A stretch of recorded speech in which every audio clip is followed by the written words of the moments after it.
entre le ministère de la Culture, le provincial, la Ville de Québec, puis le gouvernement fédéral via la Défense nationale. Chacun fait sa petite affaire dans son petit coin, puis chacun ne parle pas à l'autre. Puis vous devriez avoir un comité des 3 paliers de gouvernement pour mieux faire vos actions là, dans le Vieux-Québec. Peut-être pour votre gouverne, vous signalez, je ne sais pas si ça existe encore, mais moi, à une certaine époque, ce comité-là existait et donc la direction du patrimoine du ministère de la Culture et des Communications, Parc Canada et la direction du patrimoine de la Ville de Québec se réunissaient de façon statutaire pour justement se concerter et discuter des grands enjeux patrimoniaux du Vieux-Québec. Alors, je ne sais pas si ça se continue. Je n'ai pas de raison de croire que ça ne se continue pas. Et quelque part aussi, peut-être, vous signalez, peut-être que vous l'avez peut-être vu, peut-être pas vu, mais dans le plan de conservation, au moins un de vos souhaits, là, à savoir que l'architecture du régime français avant 1759 et celle du régime britannique soit un peu reconnue, ben, c'est déjà nommément et comme tel mentionné à la page 40. Là, et donc, je pense que c'est un souhait de votre part qui est déjà un petit peu pris en charge par le plan de conservation, simplement pour vous le mentionner en passant. OK. C'est ce que j'avais aussi remarqué dans les différentes. Ce que j'ai pas remarqué aussi, c'est que s'il y a des crédits d'impôt, des subventions, ben c'est ça va être plus avoir une clientèle plus cible. Parce que c'est vrai que le monde commence à en avoir leur voyage des condos. Là. Il y en a un paquet. Moi, dans mon bout, à Sainte-Foy, là, la route de l'église, là, c'est soit des appartements de très haut de gamme. Il y a une conseillère qui est dans une là-dedans, je ne la nommerai pas ce soir, ou c'est des condos de très haut de gamme, puis c'est jamais la classe moyenne ou les pauvres ou les handicapés comme moi. Là, c'est toujours les plus riches qu'on vise.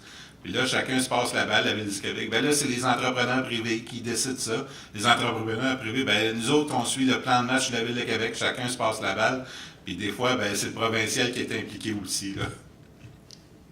Je sais pas, vous avez d'autres questions?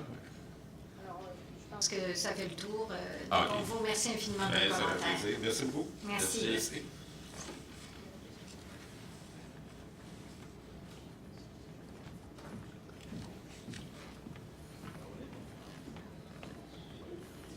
Alors, j'appellerai M. Léonce Nou.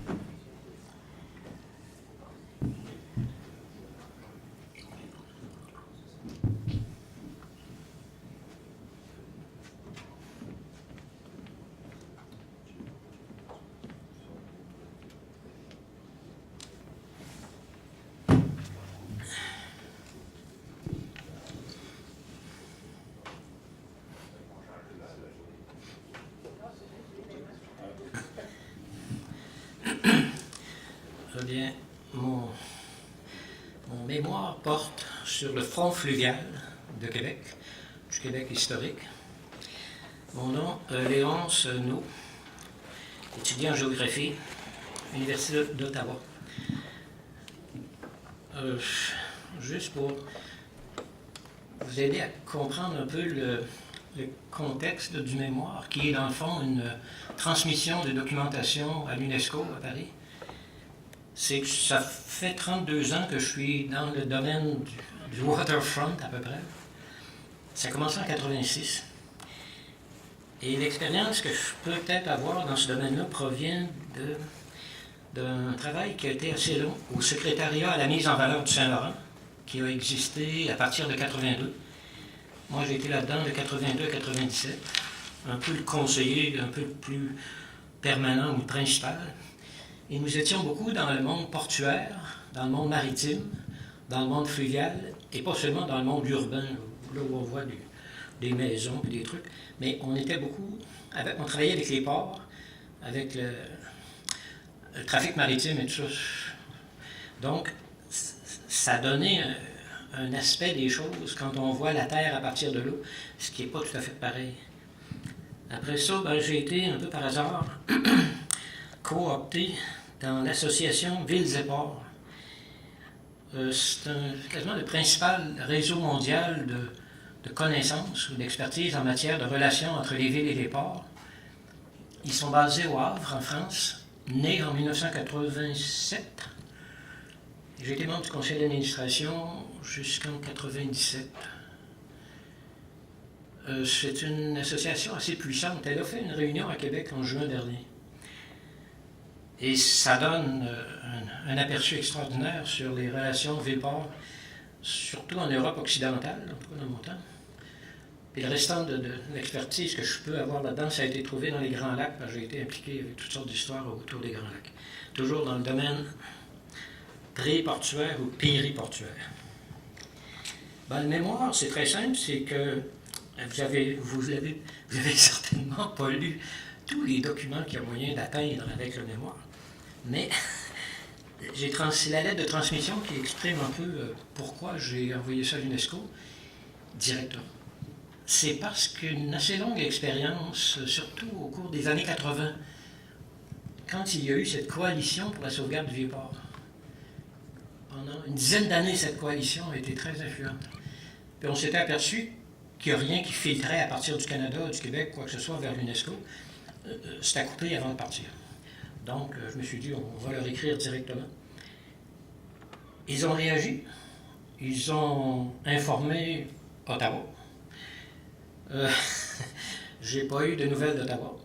Et puis, après ça, UNESCO, ils n'ont pas trop réagi parce qu'ils ne peuvent pas faire affaire avec des individus.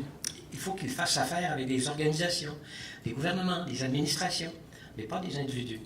Mais n'empêche que je trouvais que ça valait la peine de leur envoyer. Je dois être rendu à 3 minutes. Je vous surveille, monsieur. D'accord. Ça se passe bien. Le front fluvial, en très bref, si je voulais passer une image, vous prenez 2 images. Vous prenez Dubrovnik, en Croatie, qui n'est pas sans ressembler à Québec, au point de vue historique, et aussi au point de vue d'un promontoire dans une mer. Prenez Québec, qui est également un promontoire dans un fleuve. Puis vous les comparez tous les deux. Là, vous vous apercevez que vivre en Amérique, ça a des conséquences. C'est fort différent de Dubrovnik. Si on avait fait Dubrovnik, le centième de ce qui a été fait entre la rue d'Algousie et le fleuve, l'UNESCO, les pouvoirs internationaux seraient tombés ici à bras raccourcis. Mais vu que c'est l'Amérique du Nord, que c'est Québec, c'est ça, on laisse passer. Mais c'est une image, mais on pourrait y revenir tantôt.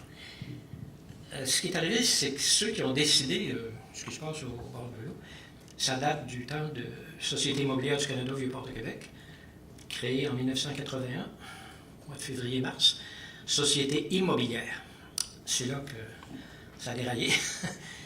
Ils ont investi 130 millions, et puis c'est les autres qui ont décidé de ce qu'allait être le littoral. Il y avait un fondement politique à plusieurs des bâtiments que vous avez là. Oui, ils sont par là, je crois. Mais c'est un fondement politique. C'était une réaction du gouvernement fédéral à l'annonce qu'avait fait le gouvernement Lévesque en 1978-79, en déclenchant la construction du musée de la civilisation. Il a dit, avec le musée, on veut ouvrir la capitale du Québec sur le fleuve et les civilisations atlantiques. Les 2 derniers mots étaient trop. Au fédéral, ils savent qu'est-ce que c'est, être ouvert sur les civilisations atlantiques. Puis tu ne peux pas permettre à une ville d'une société irrédentiste au Canada de s'ouvrir sur l'international sans passer par Ottawa. Fait que là, vous avez la rue d'Algousie qui est comme ça. Sont apparus de façon curieuse toute une série de bâtiments fédéraux pour des fonctionnaires. Après ça, vous avez les terrasses du Vieux-Port, ça c'est intéressant aussi. Puis après ça, vous avez... Mais c'est toute une histoire, vous savez. Il faut fouiller dans... Il faut lire la presse. Les revues de presse que je possède, sont extraordinaires. C'est pas seulement moi qui ai travaillé là-dessus, c'est d'autres gens. Mais si on ne lit pas ça, on ne comprend rien de ce qu'on voit. Mais juste pour finir, après ça, il y a moyen de répondre aux questions. Le document du ministère, en résumé, en 4 mots. Je regardais un peu les cartes, les plans.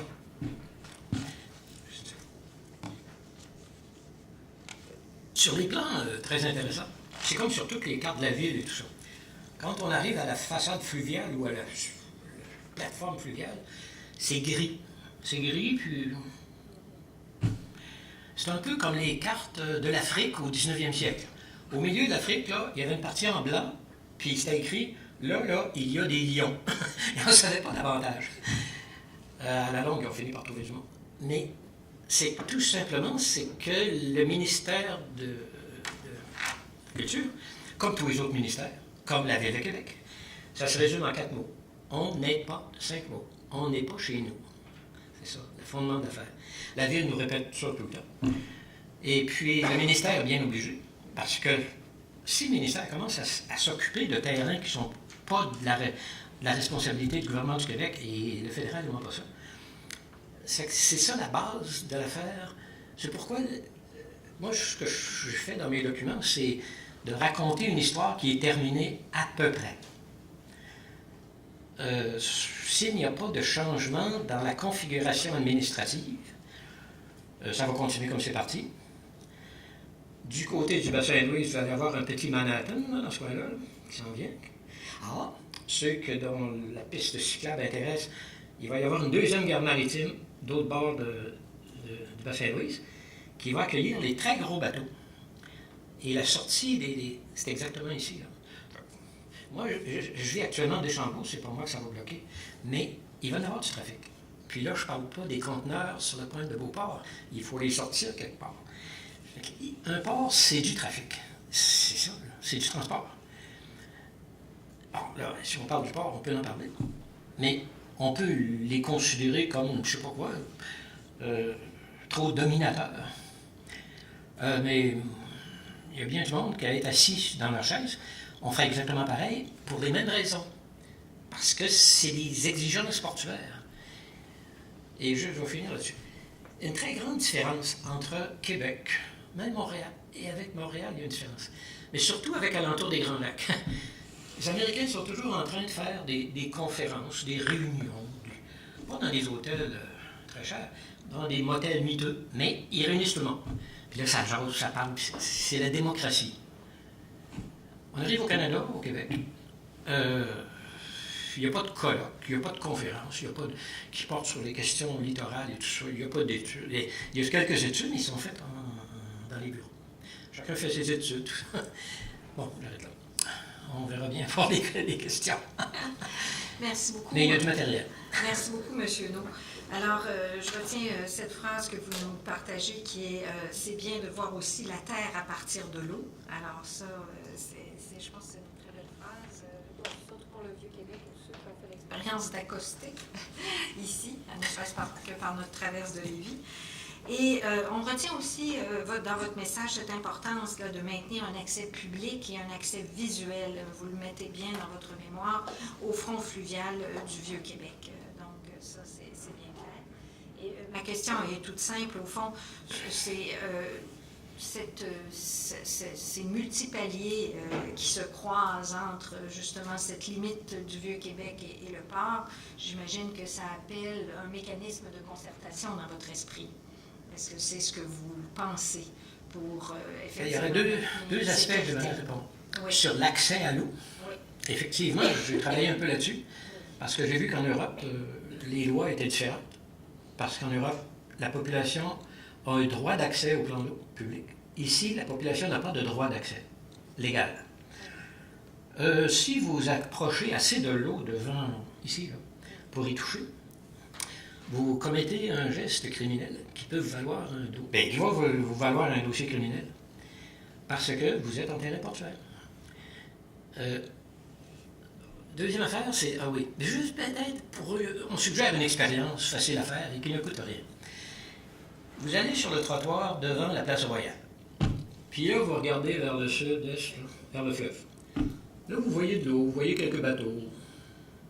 Vous allez sur le même trottoir dans la Ville devant le musée, vous ne voyez pas une goutte d'eau. il y a quelqu'un qui a pensé à ça. Mais ça a été pensé en 1982-83.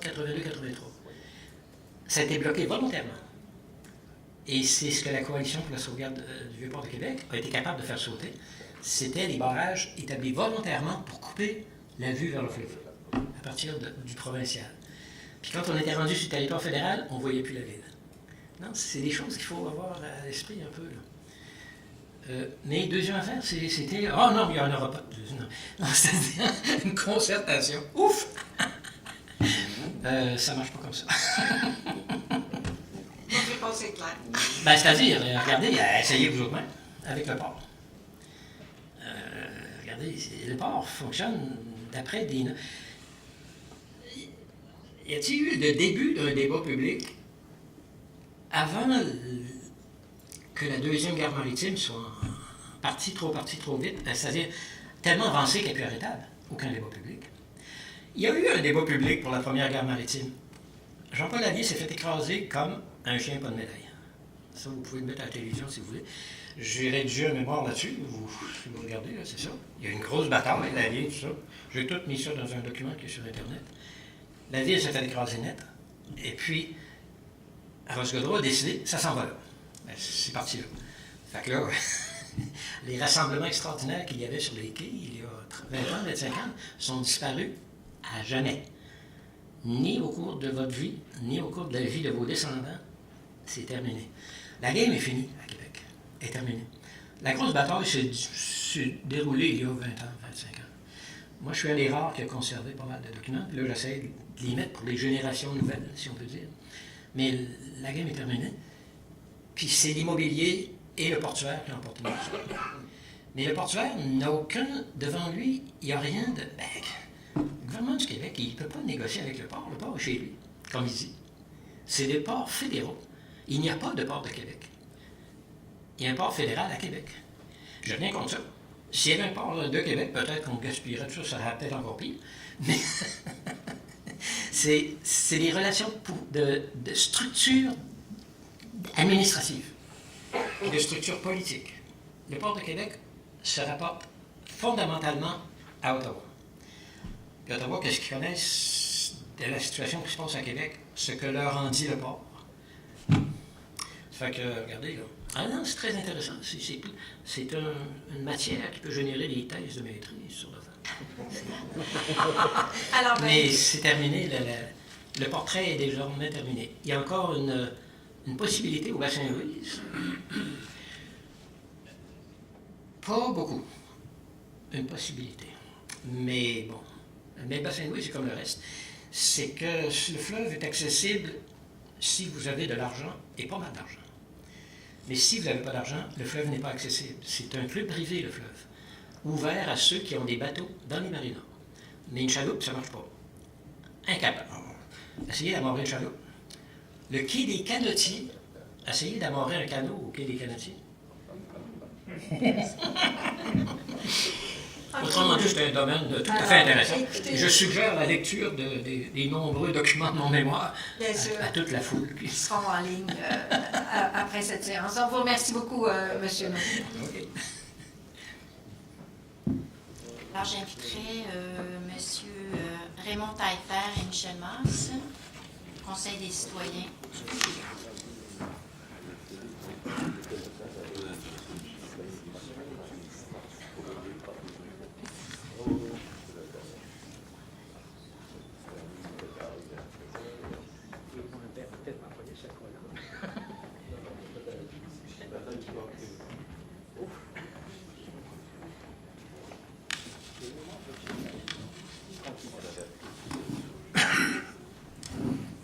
Bonsoir.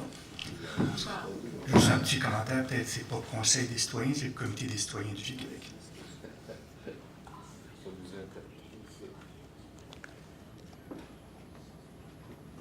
Mesdames, messieurs,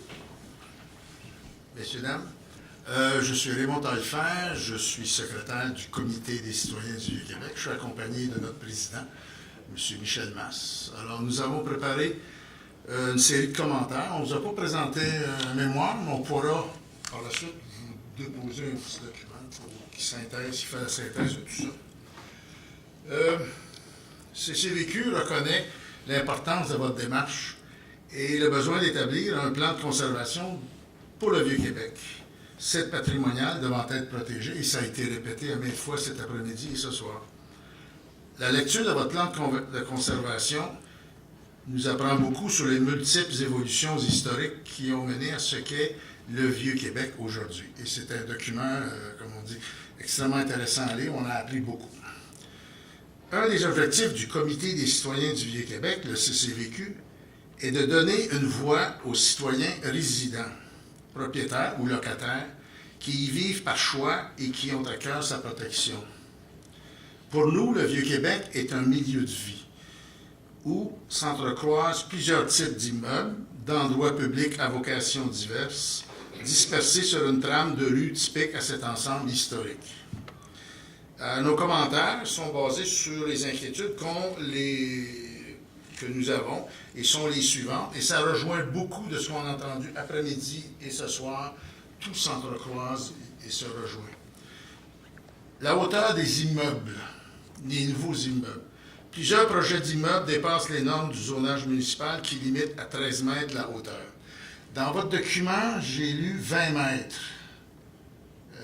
Dans votre document de 144 pages. Donc, encore là, c'est le cas, entre autres, du projet, et là, je cite, du Diamant, sur la place d'Iville, et quand on le voit de construire de plus en plus, et c'est en train de changer tout le point de vue venant, disons, d'eau, ayant notre dos, là, ça change tout ce côté-là, et plus qu'on le voit construire, plus qu'on voit que c'est gros. Du théâtre du Gros-Bec qui est prévu à côté d'ici, où ils vont augmenter ça de 2 étages sur Dalhousie. Du projet Saint-Louis-de-Gonzague, on en a parlé précédemment. Du projet de la rue McWilliam, il y a un intervenant cet après-midi qui en a parlé. Ces projets vont apporter des changements significatifs à ce que vous avez dans votre document, l'aspect visuel du site pour ce que l'on appelle les percées visuelles. À titre d'exemple, et vous, si vous avez l'occasion de vous promener, l'hiver est fini, allez sur la rue d'Auteuil, regardez vers le nord et vous allez voir la structure de l'hôtel du Capitole qui augmente et qui va couper complètement la percée visuelle venant de la rue d'Auteuil. Et la même chose, et là, si vous allez sur le boulevard Charest, où il y a le métro, etc., vous tournez de bord, et avec le projet du Capitole, on peut imaginer ce que Saint-Louis-de-Gonzague va faire, le théâtre de Diamant. On commence à voir que en anglais, le skyline, la vision générale de la ville est en train de changer. De quelle façon votre plan de conservation réaffirmera-t-il les normes de hauteur devant être respectées pour les nouveaux immeubles, afin d'éviter des entorses aux normes du zonage? Il y en a qui en ont parlé précédemment. Le style architectural. Un site historique comme le nôtre a évolué au cours des années sur le plan architectural, et c'est normal.